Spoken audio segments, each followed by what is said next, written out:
کاشانۂ بصیرت ایک ایسا یوٹیوب چینل جس پر ہر قسم کی دینی کتب بالخصوص محروم بصارت افراد کے لیے آڈیو اور ویڈیو فارمیٹ میں دستیاب ہیں اور بالعموم تمام مسلمان برادران و خواہران کے لیے دستیاب ہیں۔ اس لیے آپ سے گزارش ہے کہ بیل آئیکن کو پریس کر کے ہمارے اس چینل کو ضرور سبسکرائب کیجیے تاکہ آئندہ آنے والی ہر کتاب آپ کو بر وقت ملتی رہے۔ کاشانۂ بصیرت، کاشانۂ بصیرت، کاشانۂ بصیرت، کاشانۂ بصیرت۔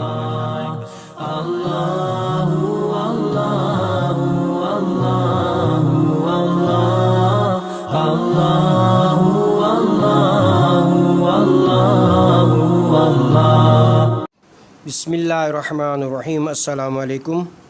یہ کتاب آپ کے لیے کاشانۂ بصیرت کی جانب سے ریکارڈ کی جا رہی ہے۔ کتاب کا نام ہے تہذیب نفس سیر و سلوک امام خمینی کی نگاہ سے نگاہ میں۔ اب ہم کتاب کا پارٹ نمبر 44 پڑھیں گے۔ شکر اللہ کی نعمتوں تک رسائی کا ذریعہ۔ وسائل میں شیخ کی المجالس سے منقول ہے کہ شیخ نے اپنی سندوں کے ساتھ رسول اکرم صلی اللہ علیہ وآلہ وسلم سے روایت کی ہے کہ آپ نے فرمایا، رسول اللہ صلی اللہ علیہ وسلم نے فرمایا، قیامت کے دن بندے کو اللہ عز و جل کے سامنے کھڑا کیا جائے گا، پھر اللہ اسے جہنم کی طرف لے جانے کا حکم دے گا۔ وہ عرض کرے گا، اے میرے رب، کیا تو مجھے آگ میں ڈالنے کا حکم دے گا جب کہ میں نے قرآن پڑھا ہے؟ اللہ فرمائے گا، اے میرے بندے، بتحقیق میں نے تجھے اپنی نعمتوں سے نوازا لیکن تو نے میری نعمتوں کا شکر ادا نہیں کیا۔ وہ عرض کرے گا، اے میرے رب، تو نے مجھے فلاں نعمت دی اور میں نے فلاں طریقے سے تیرا شکر ادا کیا، نیز تو نے مجھے وہ نعمت دی اور میں نے اس طریقے سے تیرا شکر ادا کیا۔ اس طرح وہ نعمتوں اور شکر کی تعداد کو گنتا جائے گا۔ پس اللہ فرمائے گا، اے میرے بندے، تو نے درست کہا لیکن تو نے اس کا شکر ادا نہیں کیا جس کے ذریعے میں نے تجھے اپنی نعمت سے نوازا ہے۔ یقیناً میں نے اپنے تئیں یہ عہد کیا ہے کہ میں اپنی دی ہوئی نعمت پر کسی بندے کا شکر قبول نہ کروں گا جب تک وہ میرے اس بندے کا شکر ادا نہ کرے جس نے وہ نعمت اس تک پہنچائی ہے۔ وسائل الشیعہ جلد نمبر 11 صفحہ نمبر 541۔ اس سلسلے میں احادیث میں اس قدر زیادہ ہیں کہ ان کے ذکر کی ان اوراق میں گنجائش نہیں ہے۔ کفران نعمت کا گناہ۔ اگر انسان روزے کے نام پر کھانے پینے سے اجتناب کرے لیکن لوگوں کی غیبت کرتا رہے اور رمضان کی راتوں کو جب شب نشینی کی محفل گرم ہو، وقت اور فرصت سے فائدہ اٹھاتے ہوئے صبح تک مسلمانوں کی غیبت، اہانت اور ان پر تہمت لگانے میں مصروف رہے تو اس روزے کا کوئی فائدہ اور اثر مرتب نہیں ہوگا، بلکہ اس قسم کا روزہ دار اللہ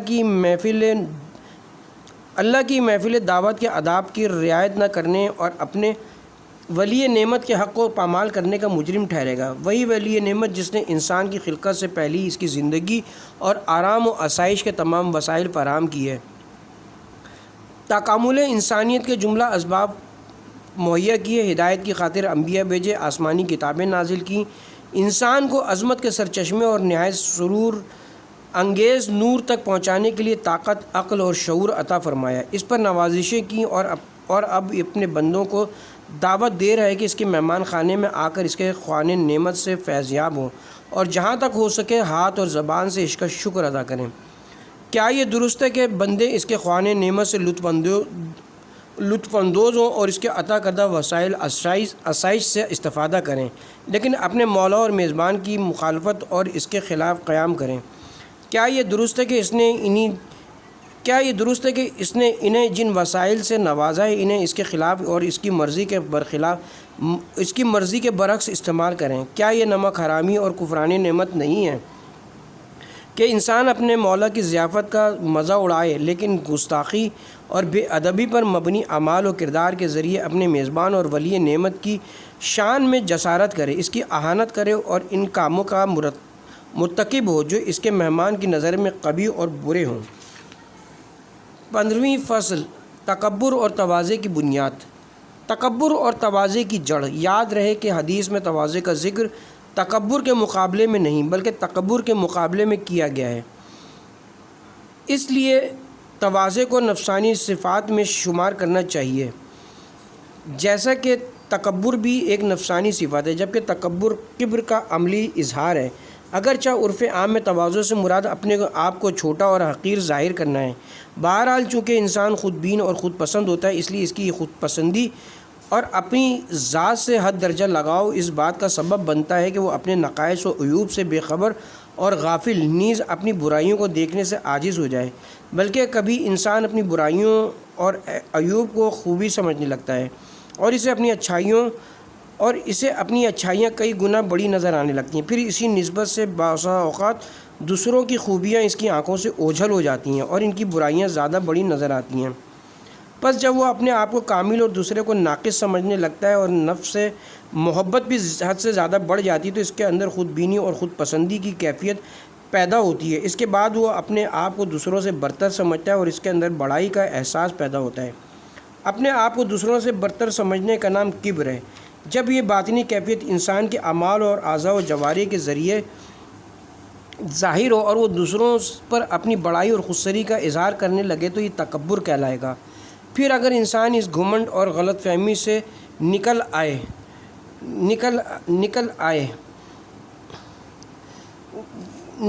اور اس کی آنکھوں سے پردہ ہٹ جائے اور وہ اپنے آپ کو اسی طرح دیکھے جیسا وہ ہے، بلکہ اپنے عیوب کو زیادہ دیکھے اور اپنے بارے میں بدظن ہو جائے، تو اب وہ اپنی نظر میں معمولی اور حقیر ہو جائے اور اپنی ذلت و احتیاج محسوس کرے، اور جب یہ باطنی کیفیت پیدا ہو جائے تو دوسروں سے حسن ظن بھی پیدا ہوگا، نیز وہ دیگر مخلوقات اور اللہ کے جلال و جمال کے مظاہر کو بھی اہمیت دے گا۔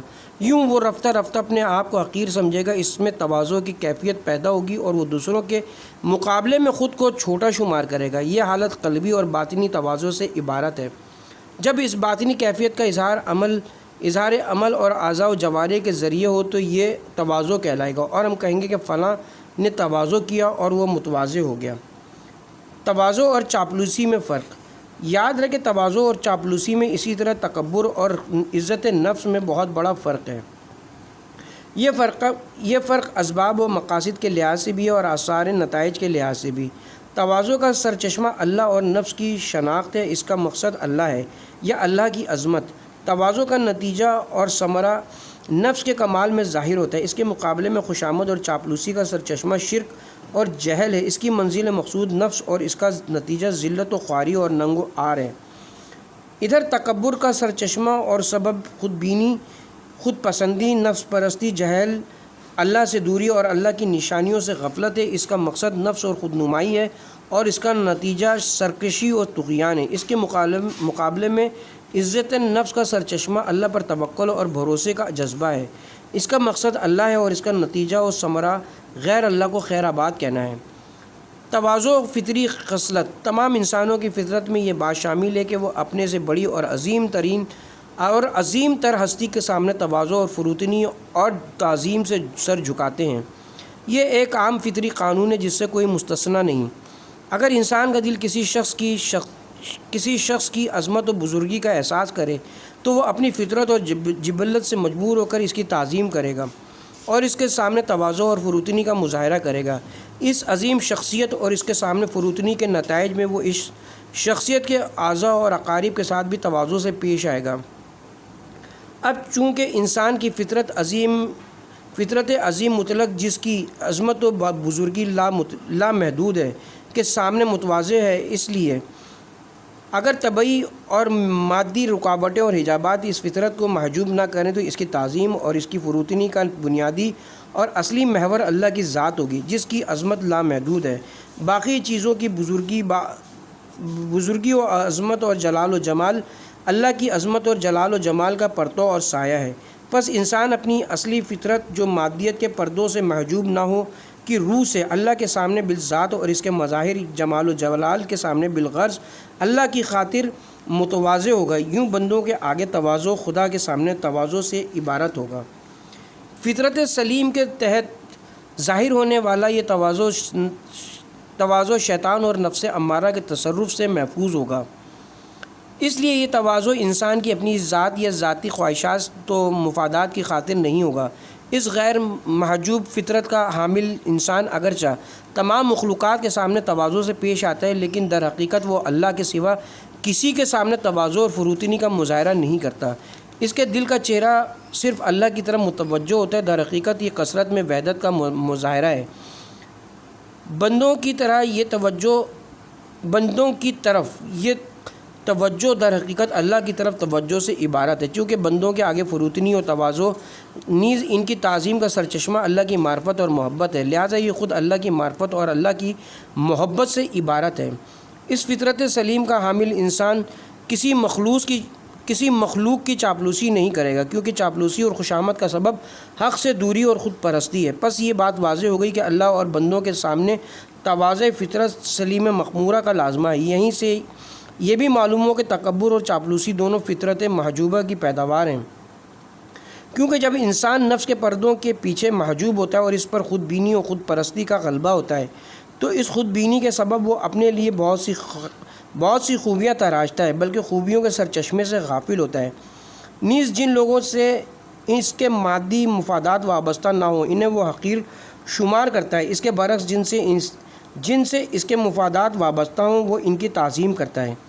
وہ اپنے زیر دست سے تکبر کرتا ہے، جبکہ دنیا والوں کی تعریف و تمجید اور چاپلوسی کرتا ہے۔ نیز ان لوگوں کی بھی جن سے اس کا مفاد وابستہ ہو، پس وہی فطرت جو اللہ کی طرف سے اس کے سفر کے لیے وسیلہ اور سواری کی حیثیت رکھتی ہے، اور اسی کے ذریعے وہ اللہ اور بندوں کے آگے تواضع سے پیش آتا ہے، جب محجوب ہو جاتی ہے تو شیطان اور مادیت کی طرف سفر کی سواری بن جاتی ہے۔ پھر وہ اسی کے باعث بعض لوگوں سے تکبر اور بعض لوگوں کی خوشامد کرتا ہے۔ وسعت قلبی تواضع کا موجب۔ جان لو کہ تواضع اور تکبر کے بہت سے اسباب و وجوہات ہیں، جن میں سے ایک شرح صدر وسیع القلمی اور دوسرا ضیق الصدر تنگ دلی ہے۔ جو شخص شرح صدر کا حامل ہو وہ اپنے اندر جس قدر بھی کمال و جمال، مال و دولت اور عزت و حشمت محسوس کرنے کے باوجود بھی وہ انہیں اہمیت نہیں دے گا۔ ان لوگوں کے وجود کی عظمت اس قدر زیادہ ہوتی ہے کہ وہ ہر قسم کی قلبی کیفیات پر غالب آتی ہے، اور کوئی چیز ان کے وجود کے ظرف سے چھلک کر باہر نہیں گرتی۔ یہ وسیع القلبی اللہ کی معرفت سے پیدا ہوتی ہے۔ جن لوگوں میں اللہ سے انس و محبت کی صلاحیت اور لیاقت موجود ہو وہ اطمینان و سکون کی منزل تک پہنچ جاتے ہیں۔ اللہ تعالیٰ کی یاد دل کو مادی منازل اور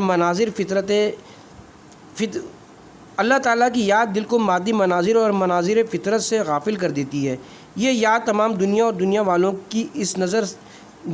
کو اس کی نظر سے گرا دیتی ہے۔ یہ دل اللہ کے علاوہ کسی سے لو نہیں لگاتا اور اس کے علاوہ کسی سے سکون حاصل نہیں کرتا۔ اس کی ہمت اس قدر بلند ہوتی کہ پوری کائنات اس کی نظروں میں نہیں آتی، پوری کائنات اس کی نظروں میں نہیں سماتی۔ پس کس بھی قسم کی قلبی کیفیت اس کا راستہ نہیں روک سکتی۔ وہ موجودات و اشیاء کی وجہ سے اپنے آپ کو بڑا نہیں سمجھتا۔ اللہ اور اس کے جلال و جمال کے جلووں اور آثار کے علاوہ ہر چیز اس کی نظر میں حقیر ہو جاتی ہے۔ یہ بات بذات خود حق کے آگے تواضع کا سبب بنتی ہے اور خلق کے آگے بھی، کیونکہ خلق کو بھی حق کی نشانی سمجھا جاتا ہے۔ یہی بات عزت نفس اور خودی کا بھی باعث بنتی ہے، کیونکہ چاپلوسی اور خوشامد کا جذبہ جو مفاد پرستی اور خود پسندی کا نتیجہ ہے اس کے اندر موجود نہیں ہوتا۔ پس خدا پرستی اور اللہ سے محبت وسعت قلبی کا باعث بنتی ہے۔ وسیع القلبی تواضع اور عزت نفس کو جنم دیتی ہے، اس کے برعکس خود پسندی اور خود بینی ضیق صدر کا نتیجہ بھی ہے اور سبب بھی۔ کم ظرفی و تنگ دلی سے تکبر پیدا ہوتا ہے، کیونکہ دل کی تنگی اور بے ظرفی کے باعث انسان اپنے اندر جو کچھ دیکھتا ہے اسے بڑا سمجھتا ہے اور اس چیز کے سامنے اپنے وجود کو حقیر سمجھتا ہے۔ اس کے ساتھ ہی چونکہ وہ نفس کا غلام ہوتا ہے، اس لیے نفسانی مقاصد تک رسائی کے لیے دنیا والوں کے سامنے ذلت و خواری اختیار کرتا ہے اور ان کی چاپلوسی کرتا ہے، کیونکہ وہ ان سے اپنی خواہشات کو وابستہ کرتا ہے۔ خلاصہ یہ کہ کمالات کے تمام اسباب کا اصلی سبب معرفت خداوندی اور ترک نفس ہے، جبکہ تمام عیوب اور خرابیوں کا اصل سر چشمہ حب نفس اور خود پرستی ہے۔ نیز تمام خرابیوں کی اصلاح کر راستہ حق کی طرف توجہ دینا اور نفسانی خواہشات کا ترک کرنا ہے۔ معرفت الہی کمالات کا سرچشمہ بنتی ہے۔ اللہ کی معرفت اللہ سے محبت کا باعث بنتی ہے۔ جب یہ محبت مکمل ہو جاتی ہے تو یہ انسان کو اپنے آپ سے بیگانہ کر دیتی ہے۔ جب وہ اپنے آپ سے بیگانہ ہو جاتا ہے تو وہ تمام عالم سے بیگانہ ہو جاتا ہے، پھر وہ اپنی ذات اور دوسروں سے اپنی امیدیں قطع کر لیتا ہے، نیز شیطان اور مادیت کی پلیدیوں سے پاک و منزہ ہو جاتا ہے۔ پھر اس کے دل کے اندر نور ازلی کا سورج طلوع ہوتا ہے، پھر وہ نور دل کے باطن سے ظاہر کی طرف سرایت کرتا ہے۔ اس کے نتیجے میں اس کا قول و فعل منور ہو جاتا ہے، نیز اس کے اندر موجود قوتیں، صلاحیتیں اور اس کے اعضاء و جوارح بھی منور ہو جاتے ہیں۔ پس وہ تمام لوگوں کے سامنے متواضع ہونے کے باوجود کسی کی خوشامد اور چاپلوسی نہیں کرتا اور نہ کسی سے اپنی امیدوں اور اپنے مفادات کو وابستہ سمجھتا ہے، اور اس کی نظریں مخلوقات پر مرکوز نہیں ہوتیں۔ اس کے برعکس حق کی محجوبیت، حق سے غفلت، خود بینی اور خود پسندی اور نفس کی محبت انسان کو خدا سے جدا اور خواہشات کا اسیر بنا دیتی ہے۔ جب انسان نفس کا غلام بن جائے تو پھر جہاں کوئی نفسانی لذت نظر آئے اس کا دل وہیں لپکے گا۔ اس کا دل دنیا والوں، مالداروں اور اغنیاء کے سامنے ذلت اور خضوع اختیار کرے گا، اور اس کی امیدیں ان لوگوں سے وابستہ ہو جائیں گی۔ اس کے ساتھ ساتھ وہ اپنے زیر دستوں اور ان لوگوں کے ساتھ جن سے اس کا کوئی مفاد وابستہ نہ ہو تکبر کا مظاہرہ کرے گا۔ اولیاء اور انبیاء کا تواضع۔ جان لو کہ تواضع کے کئی درجات ہیں، اور تواضع کے ہر درجے کے مقابلے میں تکبر کا ایک درجہ واقع ہوتا ہے۔ پہلا درجہ یہ اولیاء کمل اور انبیاء اعظام علیہم السلام کی تواضع ہے۔ یہ ہستیاں اپنے دلوں میں اللہ کی ذات، اسماء و صفات اور افعال کی تجلیات کے باعث اللہ تعالیٰ اور اس کے جمال و جلال کے مظاہر کے آگے متواضع ہوتی ہیں۔ ربوبیت کے کمال اور عبودیت کی ذلت کا مشاہدہ ان کے دلوں میں تواضع اور تذلیل کا انتہائی گہرا جذبہ پیدا کرتا ہے۔ ان دونوں زاویوں سے ان کا نقطہ نظر جتنا کامل ہوگا اتنا ہی ان کا تواضع کامل تر ہوگا۔ یہی وجہ ہے کہ اللہ کے آخری نبی جو اعراف المخلوقات اور تمام بندوں میں سب سے زیادہ عبادت گزار تھے، تمام مخلوقات میں اللہ کے حضور سب سے زیادہ متواضع تھے۔ اس کی وجہ یہ ہے کہ کمال ربوبیت اور نقص عبودیت کے مشاہدے کے نقطہ نظر سے حضرت کامل ترین مخلوق تھے۔ تواضع کرنے والی یہ ہستیاں جس طرح اللہ کے آگے تواضع کا اظہار کرتی ہیں، اسی طرح اللہ کے جلالی و جمالی جلووں اور مظاہر کے آگے بھی تواضع کرتی ہیں۔ وہ اللہ سے اس کی خاطر ان مظاہر کے آگے اظہار تواضع کرتی ہیں۔ یہ لوگ تواضع کے علاوہ مقام محبت کے بھی حامل ہیں۔ وہ اللہ سے اپنی محبت کے باعث اللہ کی نشانیوں سے بھی محبت کرتے ہیں۔ یہ تواضع جو محبت کے ساتھ مخلوط ہوتی ہے، تواضع کا سب سے کامل مرتبہ ہے۔ ارباب معرفت اور حکماء کا تواضع۔ دوسرا درجہ یہ اہل معرفت کا تواضع ہے۔ ان کے اندر اولیاء کا مذکورہ تواضع ہوتا ہے، لیکن یہ اس کے مقابلے میں ناقص ہوتا ہے، کیونکہ معرفت اور مشاہدہ خداوندی میں بڑا فرق ہوتا ہے۔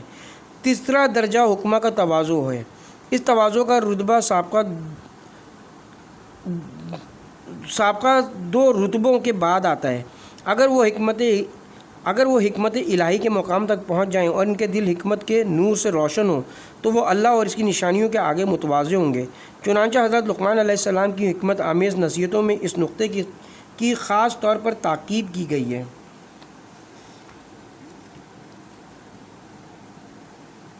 سورہ لقمان آیت نمبر 18۔ اہل ایمان کا تواضع۔ چوتھا درجہ یہ عام مومنین کا تواضع ہے، جو نور ایمان کے ذریعے اللہ کی معرفت حاصل کرتے ہیں اور اپنے نور کی روشنی میں حد المقدور اپنی شناخت رکھتے ہیں۔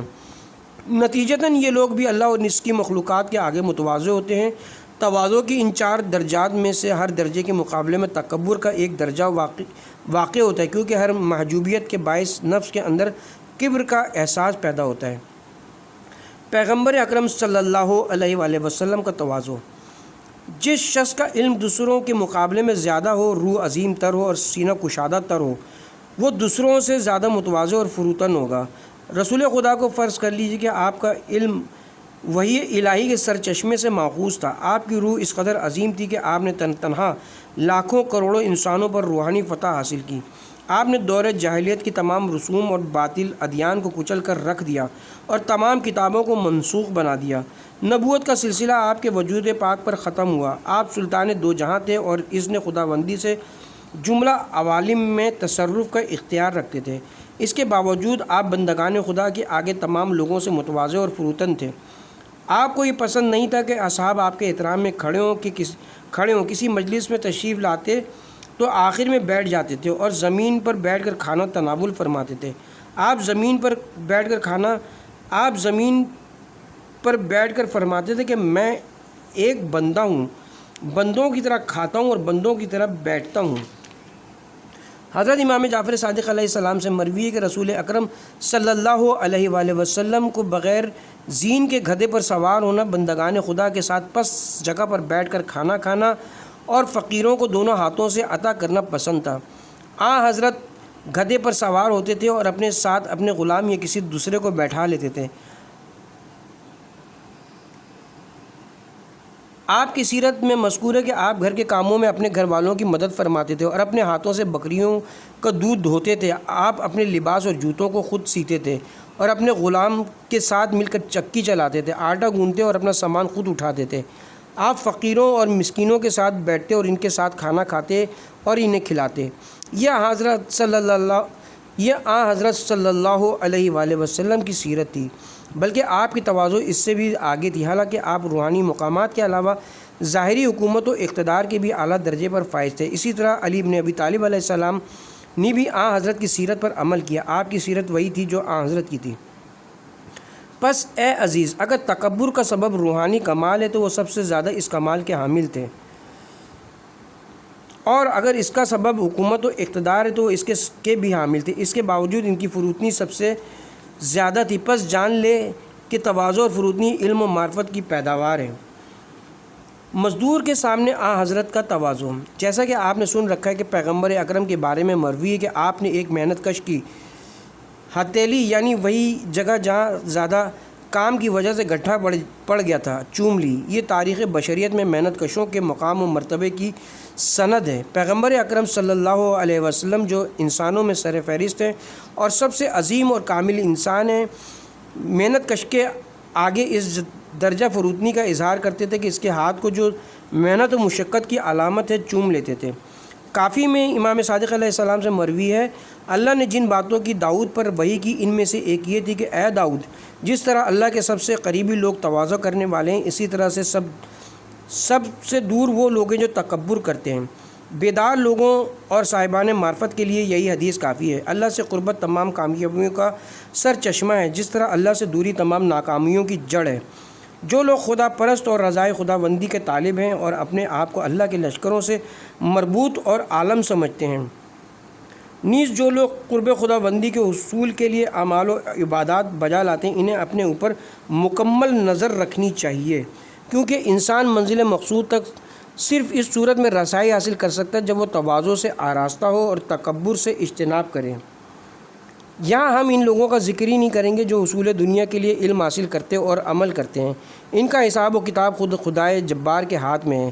یہاں ہم ان لوگوں کی بات کر رہے ہیں جو خدا طلبی کے مدعی ہیں۔ اس حدیث کی روشنی میں انہیں اپنا محاسبہ خود کرنا چاہیے۔ یہ حدیث ان لوگوں کے لیے کسوٹی کا کام دیتی ہے جو اس کی روشنی میں نفس امارہ کو پرکھتے ہیں۔ اگر پھر بھی ان کے دل میں تکبر ہو اور ان کے عمل سے بھی اظہار تکبر ہوتا ہو تو انہیں جان لینا چاہیے کہ ان کے اعمال اور علوم کچھ بھی خدا کی خاطر نہیں ہیں بلکہ نفس امارہ کے لیے ہیں، کیونکہ اگر خدا کی خاطر ہوتے تو انہیں تواضع اختیار کرنا چاہیے تھا، جو انسان کو ہر چیز سے زیادہ خدا کے نزدیک کرتا ہے۔ کافی شریف میں منقول ہے کہ حضرت عیسیٰ بن مریم علیہ السلام نے حواریوں سے فرمایا، تم لوگوں سے میری ایک خواہش ہے، لہٰذا تم لوگ اسے پورا کرو۔ انہوں نے عرض کیا، اے روح اللہ، آپ کی حاجت پوری کی جائے گی۔ پھر آپ اٹھے اور آپ نے ان کے پاؤں دھوئے اور انہوں نے عرض کیا، آپ کی بانسبت ہم اس کام کے زیادہ سزاوار تھے۔ فرمایا، خدمت خلق کا سب سے زیادہ سزاوار عالم ہے۔ میں نے اس قسم کی تواضع اس لیے کی ہے تاکہ تم میرے بعد لوگوں کے ساتھ اس طرح تواضع کرو جس طرح میں نے تمہارے ساتھ تواضع کی ہے۔ اس کے بعد عیسیٰ نے فرمایا، تواضع کے ذریعے حکمت آباد ہوتی ہے، نہ کہ تکبر کے ذریعے۔ اسی طرح ہماری زمین میں کھیتی اگتی ہے، نہ کہ پہاڑ میں۔ علماء اور بزرگوں کا تواضع، اولیاء کرام، انبیاء اعظم اور بزرگان کا قرآن میں جو تذکرہ ہوا ہے، اس کا مقصد تاریخ نویسی نہیں بلکہ اس کا مقصد انسانیت کی تکمیل ہے۔ نیز یہ کہ لوگ بزرگان عالم کی سرگزشت سے عبرت حاصل کریں اور اپنے آپ کو ان کی نیک صفات اور اخلاق فاضلہ سے آراستہ کریں۔ خاص کر علماء اور بزرگان کو چاہیے کہ وہ اس حدیث پر زیادہ توجہ دیں۔ نیز علماء ربانی اور بزرگان دین سے اخلاقی اور دینی تعلیمات حاصل کریں اور بزرگوں کی سیرت سے زیر دستوں اور طالب علموں کو آگاہ کریں۔ نیز اس بات پر غور کریں کہ حضرت عیسیٰ مسیح حواریوں کے پیر دھونے کو اپنی خواہش اور حاجت قرار دیتے تھے اور اپنے آپ کو اس کا محتاج سمجھتے تھے۔ یہ تواضع اور انکساری کی انتہا ہے۔ آپ نے فرمایا لوگوں کی خدمت کے سب سے زیادہ سزاوار علماء ہیں۔ یہ اس لیے فرمایا کیونکہ تواضع معرفت خداوندی اور معرفت نفس کا نتیجہ ہے، پس یہ صفت علماء کے اندر پائی جانی چاہیے۔ وہ عالم جس میں تواضع کی صفت نہ ہو اور دوسروں سے اپنی اطاعت و تعظیم کا خواہاں ہو، در حقیقت وہ عالم نہیں بلکہ اس کی معلومات کا ذخیرہ شیطان کی گندگی ہے۔ اگر ان معلومات سے کامیابی اور فلاح حاصل ہوتی تو شیطان کو بھی کامیاب ہونا چاہیے۔ وہ علم جو اپنی خاصیت کھو چکا ہو ایک دبیز پردہ ہے جس سے رہائی سب سے مشکل کام ہے۔ حضرت عیسیٰ علیہ السلام نے یہ بھی فرمایا کہ تواضع سے حکمت آباد ہو جاتی ہے۔ ممکن ہے اس سے مراد یہ ہو کہ جب تک دل میں تواضع نہ ہو حکمت کا بیج اس میں نہیں اگ سکتا اور نہ ہی پروان چڑھ سکتا ہے۔ جس طرح اس زمین میں سبزہ اگ اور بڑھ نہیں سکتا جو نرم اور ہموار نہ ہو، نیز ممکن ہے اس سے یہ مراد ہو کہ جب تک علماء کے اندر تواضع نہیں ہوگا وہ لوگوں کے دلوں میں حکمت کے بیج نہیں بو سکتے اور انہیں پروان نہیں چڑھا سکتے۔ پس علماء کو سب سے پہلے تواضع کی مدد سے سخت دلوں کو نرم کرنا چاہیے، پھر اس میں بیج بو کر فصل حاصل کرنا چاہیے۔ یہ دونوں احتمالات درست ہیں، یہ ایک طرف سے اپنی اصلاح کا حکم ہے اور دوسری طرف سے دوسروں کی اصلاح کا۔ لوگوں کی ہدایت میں علماء کے تواضع کی تاثیر۔ پس جو لوگ واعظ و ہدایت کی مسند پر بیٹھتے اور اپنے آپ کو سبیل نجات کا رہنما قرار دیتے ہیں، انہیں تواضع کے ساتھ لوگوں کو نیکی کی دعوت دینا چاہیے۔ انہیں انبیاء اور اولیاء کی سیرت کو مد نظر رکھنا چاہیے کہ وہ اپنی تمام تر عظمتوں کے باوجود خلق خدا کے ساتھ کس طرح کا برتاؤ کرتے تھے اور لوگوں کے دلوں کو اخلاق کریمہ سے کس طرح نرم اور رام کرتے تھے۔ جب تک عالم اور مرشد اور رہنما کے دل میں نورانیت، پاکیزگی، محبت اور تواضع جیسی صفات نہ ہوں، وہ لوگوں کی ہدایت کرنے اور انہیں علم سکھانے کا مشن اپنے ذمے نہیں لے سکتے۔ نیز وہ لوگوں کے دلوں میں علم و حکمت کے بیج نہیں بو سکتے۔ کافی میں امام جعفر صادق علیہ السلام کی حدیث ہے، علم طلب کرو، علم کے ساتھ ساتھ بردباری اور وقار کے ذریعے اپنے آپ کو زینت دو۔ جیسے تم علم سکھاتے ہو اس کے ساتھ تواضع سے پیش آؤ، جس سے تم علم حاصل کرتے ہو اس سے بھی تواضع کرو۔ تم لوگ متکبر علماء نہ بنو ورنہ تمہارا باطل تمہارے حق عمل کا خاتمہ کر دے گا۔ جی ہاں، اخلاق رذیلہ اور صفات قبیحہ کے باعث حق بھی برباد ہو جاتا ہے۔ اگر عالم متکبر اور خود پسند ہو تو اس کا علم ضائع ہو جاتا ہے۔ یہ علم و معرفت کے ساتھ بڑی خیانت ہے جو لوگوں کو حق سے بیزار کر دیتی ہے۔ جب عالم اپنی علمی ذمہ داری یعنی اخلاق حسنہ کے مطابق عمل نہ کرے تو لوگوں کی نظروں میں اس کے دین اور علم دونوں کا وقار گر جاتا ہے۔ اس سے لوگوں کا عقیدہ بھی کمزور پڑ جاتا ہے اور علماء حق سے لوگوں کا اعتماد بھی اٹھ جاتا ہے۔ یہ ایک عظیم ترین ضربت ہے جو غیر ذمہ دار علماء کے ہاتھوں دین اور حقیقت کے بدن پر وارد ہوتی ہے۔ کسی عالم کی ایک اخلاقی غلطی یا دینی علوم کے ایک طالب علم کا غلط عمل لوگوں کے اخلاق و اعمال کو خراب کرنے میں جس قدر مددگار و معاون ثابت ہوتا ہے، اتنی مدد کسی اور چیز سے نہیں ملتی۔ لہٰذا ان لوگوں کو اپنے اوپر خوب نظر رکھنی چاہیے کیونکہ وہ نہ صرف اپنی کامیابی و فلاح کے ذمہ دار ہیں بلکہ وہ لوگوں کی فلاح و سعادت کے بھی ذمہ دار ہیں۔ ان لوگوں کی خرابی اور برائی اور دوسروں کی خرابی اور برائی میں بڑا فرق ہوتا ہے۔ دوسروں کی بانسبت ان پر اہتمام حجت زیادہ واضح ہے۔ علم و عمل کے میدانوں میں تواضع کا جائزہ۔ جان لو کہ جو بھی علم یا عمل انسان کو نفسانی خواہشات اور شیطانی صفات سے دور کرے اور نفس کی سرکشی کو کم کرے، وہ علم نافع اور وہ عمل صالح ہے۔ اس کے برعکس ہر وہ علم یا عمل جو انسان کے اندر تکبر اور عجب پیدا کرے یا کم از کم انسان کو نفسانی خواہشات اور شیطانی صفات سے پاک نہ کر سکے، وہ علم یا عمل شیطان اور نفس امارہ کے عمل کا نتیجہ ہے، نہ وہ علم نافع اور خدائی ہے۔ اگرچہ اصطلاح میں وہ علم المعارف ہو اور نہ وہ عمل صالح اور روح کے ساتھ ہم آہنگ ہے، اگرچہ اس میں دیگر شرائط موجود ہوں۔ حق و باطل کے درمیان میں سیر و سلوک کا معیار نفس اور حق کا اقدام ہے۔ اس کے ثمرات و نتائج سے اس کی علامتوں کو پہچانا جا سکتا ہے۔ اس وقت ہماری بحث اس کے تمام ثمرات و نتائج سے نہیں بلکہ تواضع اور تکبر کے حوالے سے۔ کافی میں امیر المومنین علیہ السلام سے منقول ہے کہ آپ نے فرمایا، اے طالب علم، علم بہت سی خوبیوں کا حامل ہے، اس کا سر تواضع ہے اور اس کی آنکھ حسد سے نجات ہے۔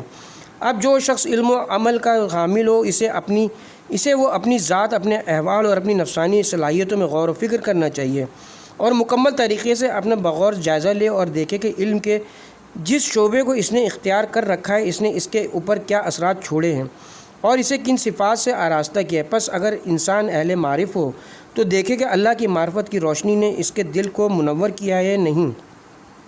نیز یہ دیکھے کہ وہ اس علم کے باعث حق تعالیٰ اور اس کے جمال و جلال کے آثار و مظاہر سے محبت کرنے اور ان کے آگے تواضع کرنے کا خوگر ہوا ہے یا نہیں۔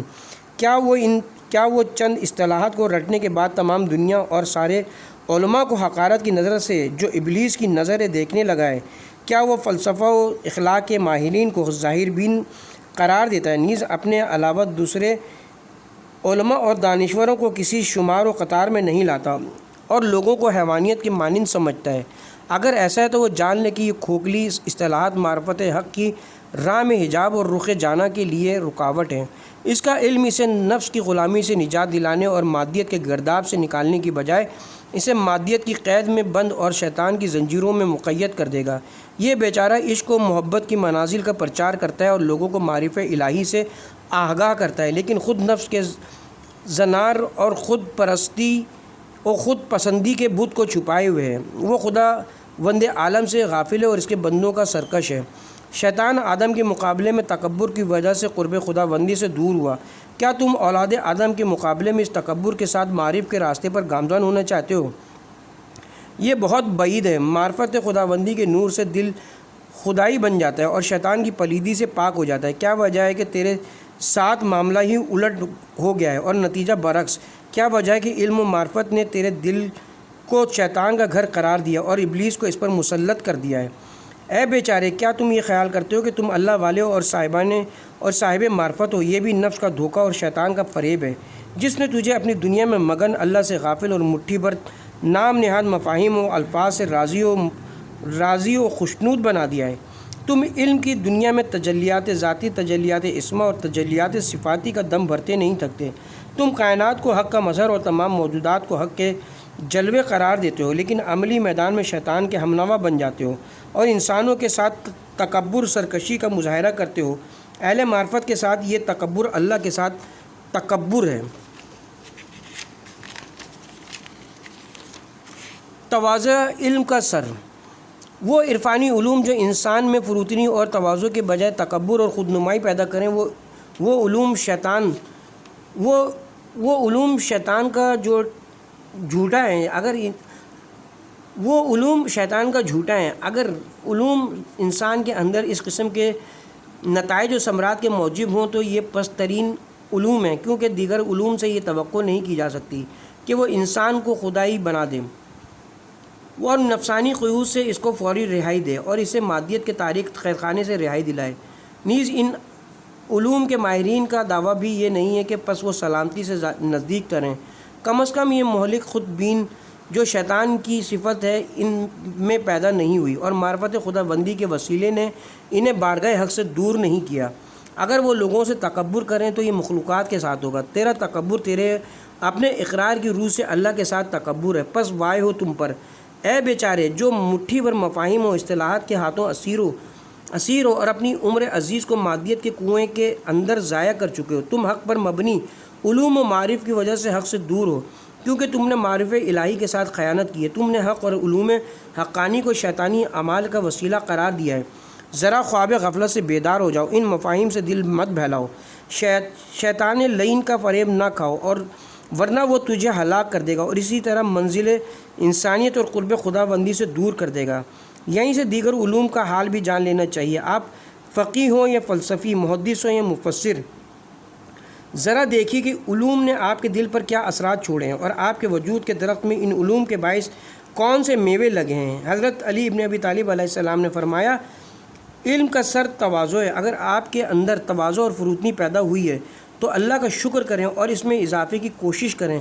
نفس کی چالوں سے غفلت مت رہیں، نفس کی چالوں سے غافل مت رہیں، کیونکہ نفس اور شیطان کمین میں بیٹھے ہوئے ہیں، وہ موقع کی طاق اور تلاش میں ہیں تاکہ انسان کو راہ حق سے دور کریں۔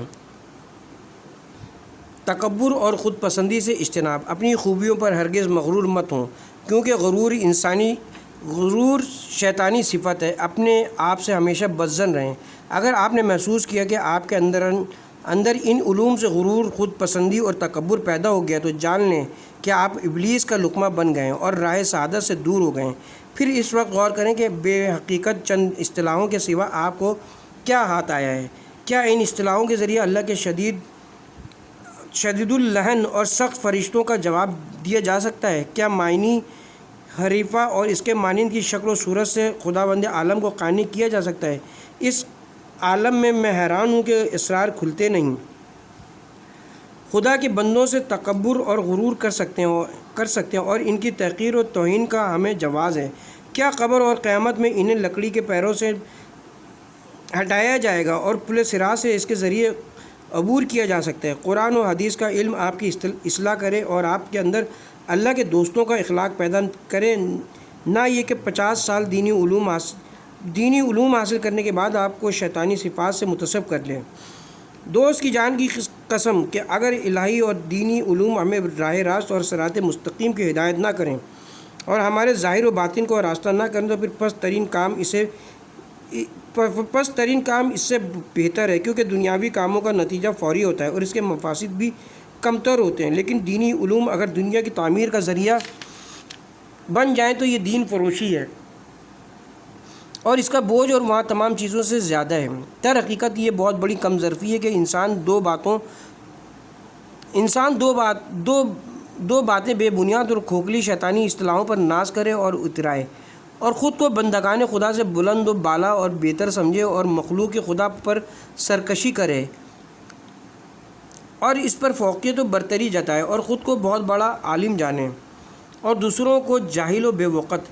جہل کتنا خود خواہ ہے کہ انسان ان بے حقیقت اصطلاحوں اور مفاہیم کے ذریعے خود کو مقام میں علماء تک پہنچائے اور اس کی خواہش ہو کہ ملائکہ اس کے قدموں کے نیچے اپنا پر بچھائیں اور خیالات کے باعث بندگان خدا اسے احترام و تعظیم کی توقع رکھتا ہے، نیز گلیوں اور محفلوں میں بندگان خدا کے لیے راستہ اور جگہ تنگ کر دیتا ہے۔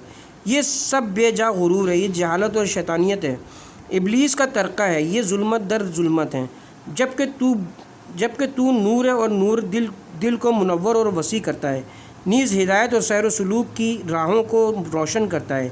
کیا وجہ ہے ان علوم نے ہمارے اندر تاریکی، کم ظرفی، خود نمائی اور تکبر کو جنم دیا ہے؟ کیا ہم ان کھوکھلے الفاظ کو علم قرار دے سکتے ہیں؟ کیا ہم ان کے ذریعے اب دنیا میں سرفراز ہو سکتے ہیں؟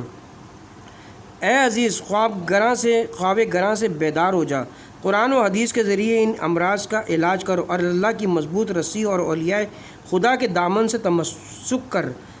رسول اللہ صلی اللہ علیہ وسلم ہمارے لیے یہ دو گراں قدر نعمتیں چھوڑ گئے تاکہ ہم ان دونوں کو مضبوطی سے تھام کر مادیت کے تاریک کنویں سے نکل آئیں اور ان زنجیروں سے اپنے آپ کو چھڑا لیں، نیز انبیاء و اولیاء کی سیرت کو اپنا لیں۔ کیا وجہ ہے کہ انبیاء و اولیاء کے علوم ہمیں روز بروز خدا اور عقل والوں سے دور کر رہے ہیں، نیز شیطان اور جہل کے لشکر سے قریب کرنے کا باعث بن رہے ہیں؟ آخر ہم اپنی اصلاح کب کریں گے؟ دل پر تاثیر عبادت کا جائزہ۔ پہلے تم طالب ہوئے، پھر ترقی کر کے عالم بنے، پھر فقہ، فلسفہ اور حدیث وغیرہ کی مسند پر بیٹھ گئے، لیکن اپنی اصلاح نہ کی، پس کب ایک قدم اللہ کے لیے اٹھاؤ گے؟ آخر جو کچھ تم کر چکے وہ سب دنیاوی کام تھے، ان کاموں نے تجھے دنیا سے نزدیک اور آخرت سے دور کر دیا ہے، ان امور نے تیرے دل میں دنیا اور مادیت کی محبت کو مضبوط کر دیا ہے۔ کیا ایمانداروں کے لیے ابھی تک اس کا وقت نہیں آیا کہ خدا کی یاد اور قرآن کے لیے جو خدا کی طرف سے نازل ہوا ہے ان کے دل نرم ہو؟ سورہ حدید آیت نمبر 16۔ یہ تھا علماء کا حال۔ اب ان میں سے جو باعمل عابد و زاہد لوگ ہیں انہیں بھی اپنے نفوس کا خوب جائزہ لینا چاہیے، انہیں دیکھنا چاہیے کہ 50 سال عبادت اور زہد نے ان کے دلوں پر کیا اثرات مرتب کی ہیں۔ کیا 50 سال کی نمازوں نے انہیں اولیاء اللہ اور انبیاء کی سیرت اور ان کے اخلاق سے نزدیک کیا ہے؟ کیا ان نمازوں کی بدولت ان کے اندر خوف خدا، خشیت پروردگار اور تواضع وغیرہ کی صفات پیدا ہوئی ہیں؟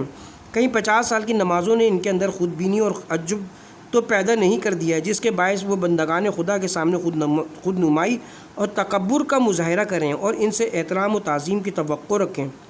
اگر ایسا ہے تو وہ جان لیں کہ ان پر شیطان کا تسلط ہے اور ان کے اعمال نفسانی اور شیطانی اعمال ہیں۔ اس قسم کے اعمال انہیں کامیابی و فلاح اور اللہ کی شناخت سے دور کر دیں گے، جبکہ شیطان اور شیطانی لشکروں سے نزدیک اور آشنا کر دیں گے۔ نماز معراج المومن اور تقرب خدا بندی کا باعث ہے۔ اس نماز کا اثر ہونا چاہیے کہ دنیا کی محبت دل سے زائل کر دے، مادیت کی زنجیروں کو پارا پارا کرے اور دل کو خدائی اور ربانی بنا دے۔ 50 سال تک زمین پر پیشانی رگڑنے اور سجدہ کرنے کا نتیجہ یہ نکلنا چاہیے کہ انسان کے اندر تواضع اور انکساری کی صفت اجاگر ہو، بشرطے کہ شیطان کا عمل دخل نہ ہو۔ وہ نماز جس میں شیطان کا عمل دخل ہو وہ شیطان کا معجون ہے، خدا کا نہیں۔ اس معجون کے ذریعے نہ صرف یہ کہ امراض قلب کا علاج نہیں ہو سکتا بلکہ الٹا اندرونی بیماریوں میں اضافہ ہوتا ہے اور یہ دل کو شیطان اور جہل کے لشکروں سے قریب کر دیتا ہے۔ بدبخت وہ نمازی جو 50 سالوں تک بزوم خواہش اللہ کی خوشنودی کے لیے نماز پڑھتا رہا اور نماز کی ابتدا میں نے خدا کے اخلاص کے ساتھ اس کا رخ کیا ہے جس نے آسمانوں اور زمین کو خلق کیا ہے۔ سورہ انعام آیت نمبر 79۔ اور نماز کے اندر ایاک نعبد و ایاک نستعین، ہم صرف تیری عبادت کرتے اور صرف تجھ سے مدد چاہتے ہیں۔ سورہ حمد آیت نمبر 5۔ اللہ کے حضور ورد کرتا رہا، لیکن ان تمام دعووں کے باوجود ہر روز اللہ سے کوسوں دور اور قربت کے معراج سے محروم ہوتا رہا، یہاں تک کہ ابلیس کے مرتبے اور شیطانی لشکر کے قریب ہوا۔ اللہ تعالیٰ سے قریب ہونے اور اس پرفریب دنیا سے دور ہونے کے بجائے اس عبادت کے باعث وہ شیطانی غرور، عجب اور تکبر جو شیطان کے ورثہ میں مبتلا ہو گیا۔ کیا وقت نہیں ہے کہ اصلاح نفس کی کوشش کریں اور امراض نفس کے علاج کے لیے کوئی اقدام کریں؟ اپنی جوانی تو ہم نے مفت میں گنوا دی، شیطان اور نفس کا دھوکہ کھاتے ہوئے ہم نے اس جوانی سے کوئی فائدہ نہیں اٹھایا جس کے ذریعے ہم دونوں جہاں کی فلاح و سعادت حاصل کر سکتے تھے۔ عجب یہ کہ ہم اب بھی اصلاح کی کوئی فکر نہیں کرتے، کہیں ایسا نہ ہو کہ زندگی ختم ہو جائے اور ہم مکمل خسارے اور ناکامی اور بدبختی کا سودا کر کے اس دنیا سے چلے جائیں۔ نفس کی اصلاح کے لیے جوانی کے ایام میں سب سے زیادہ مناسب ہیں، کیونکہ ان ایام میں انسان کی قوت ارادی زیادہ مضبوط ہوتی ہے، نفس کی تاریکیاں اور خرابیاں بھی کم ہوتی ہیں اور ہم فطرت کے بھی زیادہ نزدیک ہوتے ہیں، نیز گناہوں کا بوجھ بھی اتنا زیادہ نہیں ہوتا جس کی تلافی مشکل ہو۔ جوانوں کو اپنی جوانی کے ایام کی قدر کرنی چاہیے اور اس عظیم نعمت کو غفلت کی نظر نہیں کرنا چاہیے، کیونکہ بڑھاپے میں اصلاح نفس بہت مشکل ہے۔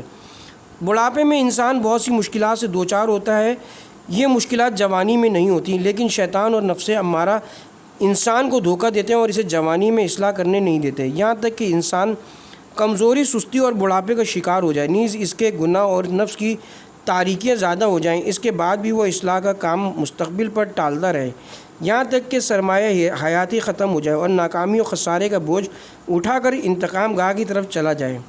والعصر ان الانسان لفی خسر، زمانے کی قسم بے شک انسان خسارے میں۔ سورہ عصر آیت نمبر 1 اور 2۔ اس سے بڑا خسارہ اور کیا ہو سکتا ہے کہ انسان ابدی سرخروئی کا سرمایہ ابدی خسارے میں خرچ کرے اور ابدی حیات و نجات کے اسباب کو اپنی ہلاکت و فنا کے لیے استعمال کرے، یوں وہ زندگی کے آخری لمحات تک غفلت اور سستی میں پڑا رہے۔ اچھی بات نہیں۔ اس کا نفس امارہ اس سے کہتا ہے کہ امیروں کے سامنے فروتنی سے ایمان ناقص ہو جاتا ہے۔ اس بیچارے کو یہ علم نہیں ہوتا کہ امیروں کی عمارت کی خاطر تواضع اور دیگر تواضع میں کیا فرق ہوتا ہے۔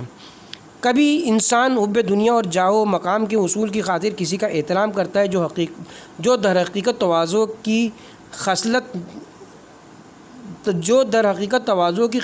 نہیں بلکہ چاپلوسی اور خوشامد ہے، جس کا شمار نفسانی رذائل میں ہوتا ہے۔ اس خصلت کا حامل انسان فقیروں کے ساتھ فروتنی سے پیش نہیں آتا مگر یہ کہ ان سے اس کا کوئی مفاد وابستہ ہو۔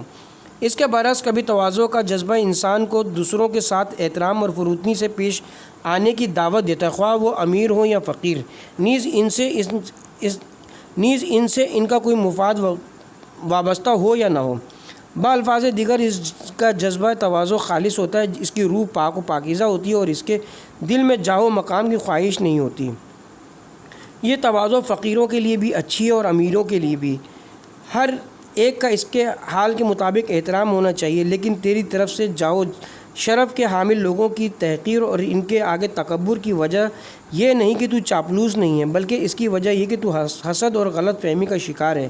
اسی لیے اگر وہ خلاف توقع تیرا احترام اور ان کے آگے فروتنی کا اظہار کرے گا، بہرحال نفس کی چالیں اور اس کے کارنامے اس قدر دقیق ہیں کہ انسان کے پاس اللہ کے حضور پناہ لینے کے علاوہ کوئی چارہ کار نہیں رہ جاتا۔ مسند اقتدار پر فروتنی۔ جب اقتدار کی لگام آپ کے ہاتھ میں آ جائے تو تواضع اختیار کرنے کی طرف زیادہ توجہ دیں۔ جب آپ کسی گروہ یا پارٹی کے سربراہ بن جائیں تو فروتنی اختیار کرنے کی زیادہ کوشش کریں، کیونکہ آپ اس روحانی قوت کے حصول میں کمزوری دکھائیں گے تو آپ شیطان کے ہاتھوں شکست کھا جائیں گے۔